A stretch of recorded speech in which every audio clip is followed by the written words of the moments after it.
राजधानी देहरादून के परिवहन अधिकारी सुनील शर्मा लगातार विवादों में घिरते हुए नजर आ रहे हैं। कई बार उन पर भ्रष्टाचार के आरोप लग चुके हैं और जिनका खुलासा आरटीआई कार्यकर्ता विजयवर्धन डंडरियाल कर चुके हैं। वहीं उन्होंने एक और खुलासा करते हुए सुनील शर्मा पर कई आरोप लगाए हैं। उनका कहना है कि आरटीओ देहरादून की छत पर 5 कमरों का टीन चादर से निर्माण कार्य कराया गया है, लेकिन मेरे द्वारा आरटीआई के माध्यम से सूचना मांगने पर ये सब सामग्री कार्यालय में उपलब्ध व चेक पोस्ट पर उपलब्ध टीन शैडो पाइप व अन्य सामग्रियों का सदुपयोग करना बताया गया है।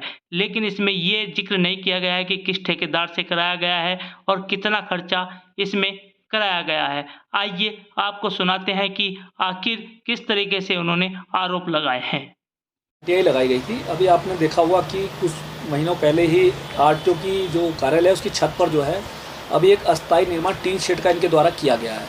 सारी जो है टीन शेडें जो इनसे 5 करीब के इन्होंने कमरे बनाए गए हैं। उसमें मेरे द्वारा जब एक आरटीआई लगाई गई उसमें पूछा गया कि भाई ये जो निर्माण किया गया इसमें कितना खर्चा आया है, ये किस ठेकेदार ने बनाया है, उस ठेकेदारों के बिलों की प्रति, उनके जो खर्चे हैं उसकी मेरे द्वारा प्रमाणित प्रति मांगी गई और जिस ठेकेदार ने बनाया है उसका मेरे द्वारा जो है लाइसेंस की भी मांग की गई।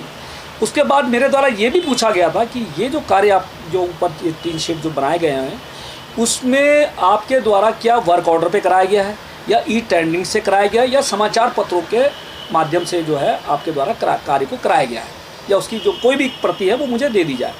इनमें इनके द्वारा बताया गया कि ये जो जितना भी हमने मटेरियल लगाया ये हमारे कार्यालय में और चेक पोस्टों में जो चेक पोस्टें थी वहाँ पड़ा हुआ था, वहाँ के द्वारा जो हमने लगाया गया। लेकिन इनके द्वारा मुझे ये नहीं बताया गया कि ये जब अगर बनाया गया होगा तो ठेकेदार द्वारा जो है किसी ने बनाया होगा तो उसने बिल भी दिए होंगे, उसमें खर्चा भी आया होगा। लेकिन इनके द्वारा मुझे बताया गया कि ये सूचना शून्य है, जबकि मेरे द्वारा जो है माननीय मुख्यमंत्री जी को पत्र प्रेषित कर दिया है जिसमें मैंने कहा है कि इस अधिकारी की जाँच जो है या तो किसी परिवहन सचिव से या वित्त विभाग में जो है वित्त सचिव से कराई जाए ताकि दूध का दूध और पानी का पानी हो। तो क्या लगता है कितना बड़ा? तो आप ये देखो ना अधिकारी कितने बेलगाम हैं कि अगर इन्होंने शेड बनाया है तो वो किसी ठेकेदार के भी तो बनाया होगा। इनके द्वारा बताया गया शून्य। तो क्या ये जो बड़े बड़े जो शेड बने हुए हैं क्या ये अपने आप ही स्वयं में बन गए हैं?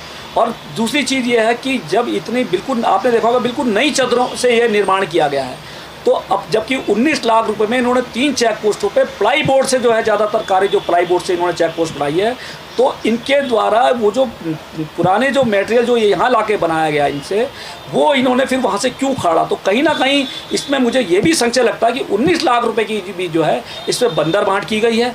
और दूसरा सबसे एक पहलू एक और है कि मेरे द्वारा जब शिकायत की गई तो कल मेरे पास जो है खुद आरटीओ सुनील शर्मा जी का फ़ोन आया, जबकि वो सीएम हेल्पलाइन से जुड़े हुए थे।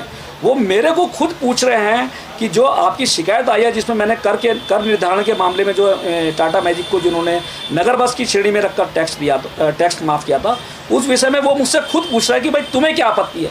तो इस प्रदेश के अंदर सबसे देखो सोचने विषय ये है कि जिस अधिकारी के खिलाफ मैं शिकायत कर रहा हूँ वही अधिकारी मुझसे टेलीफोन पे मुख्यमंत्री के हेल्पलाइन से मुझे पूछ रहा है कि आपको क्या आपत्ति है।